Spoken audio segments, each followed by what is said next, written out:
બનાસકાંઠા જિલ્લાના વાવ તાલુકાની ગ્રામીણ હાઈસ્કૂલમાં સહાયક શિક્ષક તરીકેની ફરજ બજાવતો નાનજી સવજી ચૌધરી જે થરાદ ફરિયાદીની ગાડીમાં રોજ હાઈસ્કૂલમાં ફરિયાદીની ગાડીમાં અપડાઉન કરતો હતો અને આ જ ગાડીમાં ફરિયાદીની દીકરી ઉંમર વર્ષ 16 સાથે અડપલા કરતા હોવાથી માનસિક વિકૃતિ ધરાવનાર લંપટ આ દીકરી જોડે શારીરિક અડપલા અને બેબસ વર્તન કરતો હોવાથી દીકરી સતત 2-4 દિવસથી ઉદાસ રહેતી હતી અને તેના ફરિયાદી પિતાએ પૂછપરછ કરતા દીકરીએ સઘળી હકીકત તેમના ફરિયાદી પિતાને જણાવી દેતા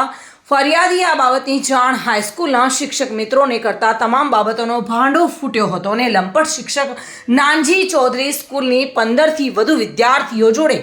શારીરિક અડપલા તેમજ બેભત્સ વર્તન અને મોબાઈલ મારફતે ખરાબ મેસેજની વિગતો બહાર આવતા આ મુદ્દો સમગ્ર ગામમાં ચર્ચાનું કેન્દ્ર બન્યો હતો અને ગ્રામજનો તેમજ સ્કૂલના ટ્રસ્ટીગણ સાથે મળી